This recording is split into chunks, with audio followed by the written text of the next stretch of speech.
Morning all of you.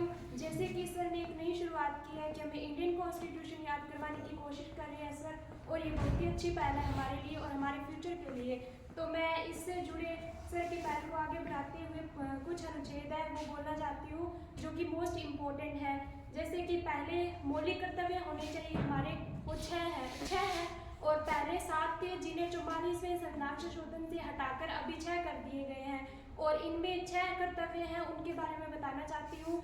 इसमें समानता का अधिकार 14 से 18 के अंतर्गत आता है।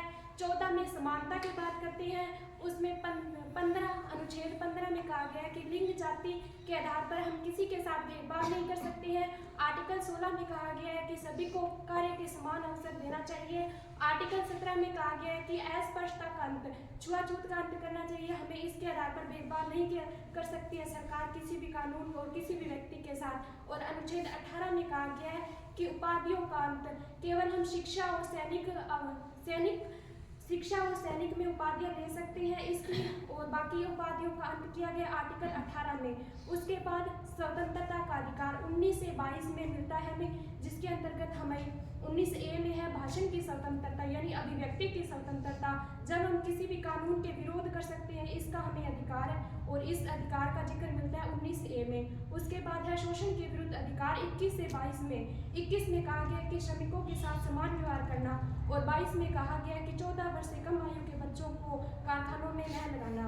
उसके बाद धार्मिक स्वतंत्रता का अधिकार 25 से 28 के अंतर्गत आता है, जिसके अंतर्गत हम सभी धर्म को मान सकते हैं और सभी धर्म के साथ आदर से व्यवहार करना।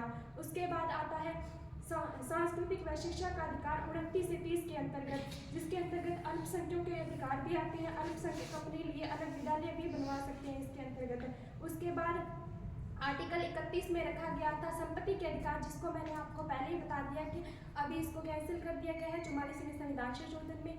उसके बाद है 32वां जिसे संवैधानिक उपचारों का अधिकार कहा गया है। इसमें मौलिक अधिकारों की रक्षा होती है, इसे संविधान की आत्मा और हृदय कहा जाता है, और इसमें 5 रीट जारी होती है, जैसे कि सर ने कल हमें बताया कि कौन कौन सी इसमें रीट जारी होती है। उसके बाद आर्टिकल 40 में हमें जिक्र मिलता है पंचायती राज व्यवस्था का। आर्टिकल 44 में समान सिविल संहिता का जिक्र मिलता है। आर्टिकल 48 में वन्य जीवों का संरक्षण। आर्टिकल 50 में कार्यपालिका का न्यायपालिका से पृथक्करण, और 51 में जिक्र मिलता है अंतर्राष्ट्रीय भाईचारे का, और 51 में जिक्र मिलता है मौलिक कर्तव्य का। और मौलिक कर्तव्य है 1975 में जोड़े गए सरदार स्वर्ण सिंह समिति के द्वारा। और आर्टिकल 52 में राष्ट्रपति के पद का जिक्र मिलता है। आर्टिकल 54 में राष्ट्रपति के निर्वाचन की पद्धति का जिक्र मिलता है। आर्टिकल 61 में राष्ट्रपति पर महाभियोग की प्रक्रिया का वर्णन मिलता है। आर्टिकल 62 में राष्ट्रपति के पद रिक्त होने पर उसकी व्यवस्था का जिक्र मिलता है। आर्टिकल 72 में राष्ट्रपति क्षमादान की शक्ति प्रदान करता है, जैसे किसी भी व्यक्ति को क्षमादान दे सकता है राष्ट्रपति। और आर्टिकल 75 में उपराष्ट्रपति का जिक्र मिलता है।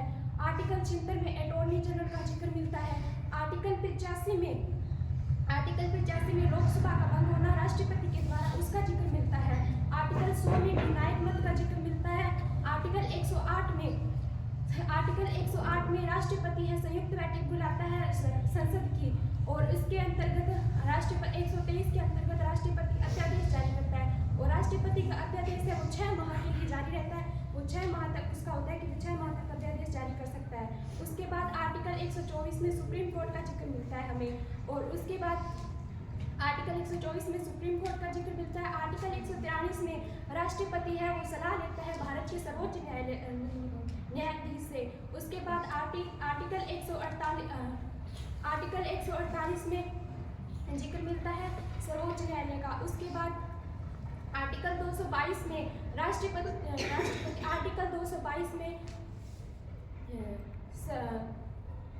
आर्टिकल 222 में सर्वोच्च न्यायालय के न्यायाधीशों के जजों का ट्रांसफर का जिक्र मिलता है। आर्टिकल 226 में जो सर्वोच्च न्यायालय वो रीट जारी करता है उनका जिक्र मिलता है।